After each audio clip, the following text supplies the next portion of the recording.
Alliance Quest compensation has frustrated the community. New background fighting stage for the game, is Deadpool spring cleaning returning, and much, much more. Oh, just before I forget, I should actually kind of feed Deadpool, so let's just do that. Let's just feed him... Now, as I always say, and before we get into these, make sure to hit the like button, subscribe with post notifications on all. Please return back to the channel each day for new content. There's a lot of times I'm having to have the same conversations with people that haven't seen any of the content that say, oh, have you checked out this? And I'm like, yeah, I made a video on it. Did you see it? Please come back to the channel and watch the content. That'd be great. Thank you. Or you could join one of the 3,000 other members of the Discord, where I have an announcement section where I announce things like videos and stuff that's going on, and in respective rooms, all the cheat sheets and guides. And the final thing we must do is say thank you to those that support here on YouTube as YouTube members. Also those that support on Patreon. You're on screen now. Thank you so much. If a lot of you don't know, I live stream predominantly on twitch.tv/RichTheMan live. Thank you so much to those that support and also do the free Prime Gaming each month. Thank you so much for that. If you've got Amazon Prime, you can give a free Twitch sub. That's what that is. Also, those that do Tier 1 subs, gifted subs, bits, donations, thank you so much. And I'll see you later on for a Variant 7 or Cavalier stream. So we kick off the Marvel Contest of Champions news with a little bit of a reminder. Episode 58 of the Contest Round podcast. If you don't know, myself and Dan of Frontline MCOC do a weekly podcast. This episode goes over a lot of things from Variant 7, the ethos and thoughts around what is endgame content. We also deep dive various other things between like the persistent charges, I can't speak properly, persistent charges issue, and so many other things. But we also deep dive Falcon and the Winter Soldier episode 4. So we always do like an episode behind so that we don't do any spoilers, and it's a very poignant episode. Episode 5, by the way, is an absolute banger, and we all look forward to episode 6 dropping this week. It's just a fun podcast. If you do want to listen on or watch, it is available for you while you're doing something like arena grinding. In any case, we've got to get into the nuts and bolts of the community news from the last 24 to 48 hours. Now, we have a real serious issue when it comes to compensation.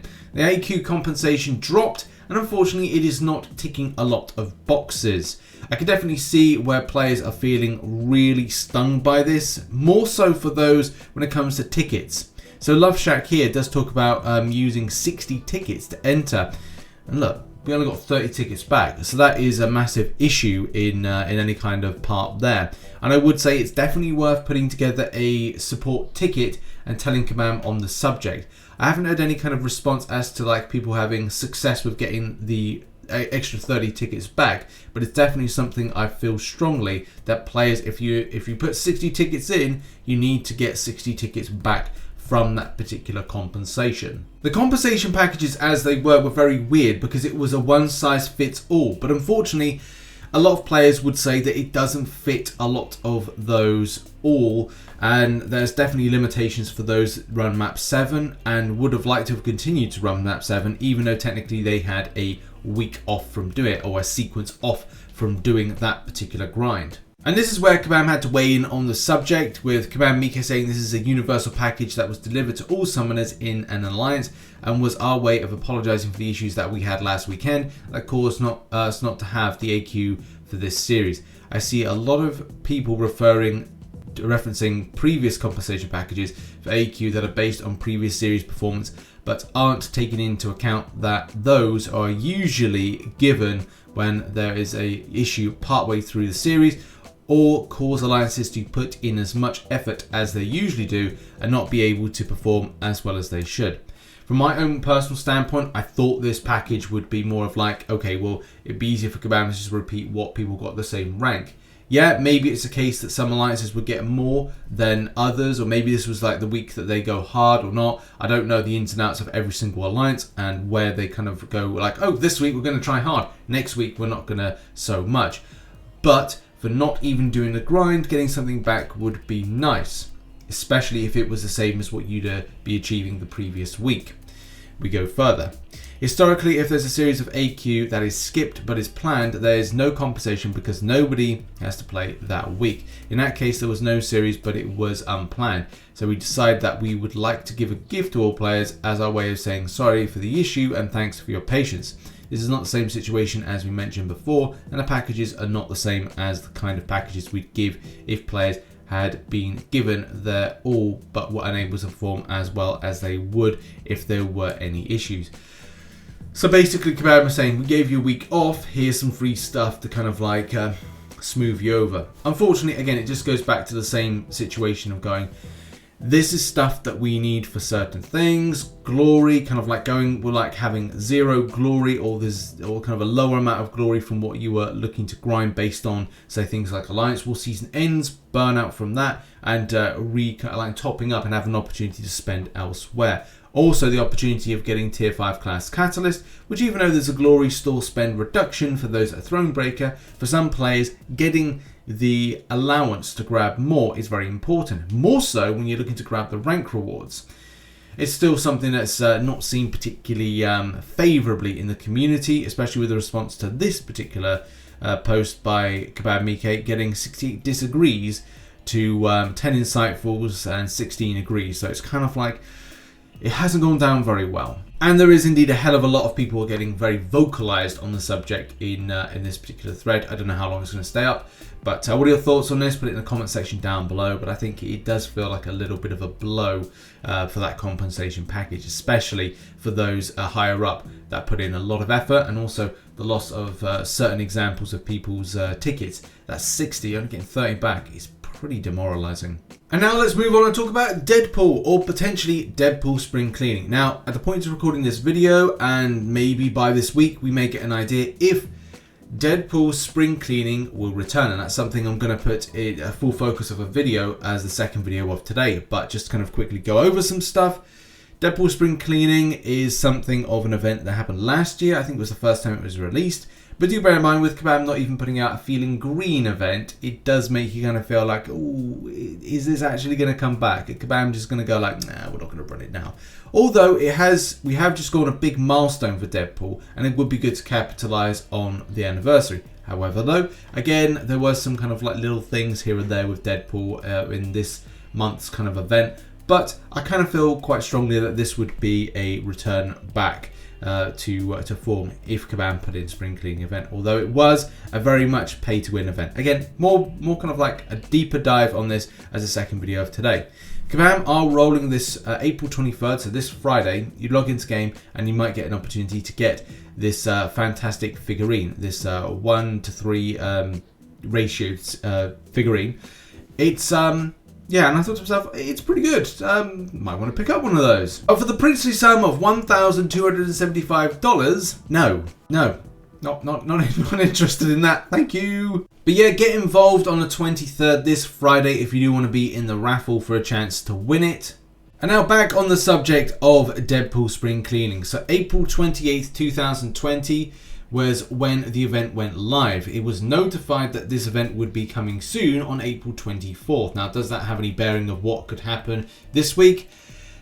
Possibly. If it's a 4-day notice period of when it's going to drop, then expect something like this, I don't know, dropping Thursday time to let you know it's going to start, and then it's going to be the following week. Potentially. There's nothing to say this event will come back. There's nothing confirming. I just thought it was kind of weird to put something like something that has that sort of spring cleaning or Deadpool and spring cleaning in it, and then it could be something associated. But if it does come back, then that could be relatively good. However, though, do bear in mind that it was a very much, if you spend on the game, you will get more doubloons, and more doubloons mean you get to grab more. So be wary. Kabam did give you some free doubloons. I think this is from this as well, saying, okay, this is the 15,000 free doubloons that you get. But those 15,000 doubloons don't get you very far, especially considering you can get like the first and second bundles for free, which did give some nice stuff. You know, there's nothing completely against that. But the problem was there was the limit of you getting further doubloons. And you getting further doubloons means that you'd have to spend money. And that's the other thing as well. Like, are you in a position to spend money? Are you in the kind of position to go, oh, well, I care about doing this? Especially because we are 3 months away from the July 4th deals.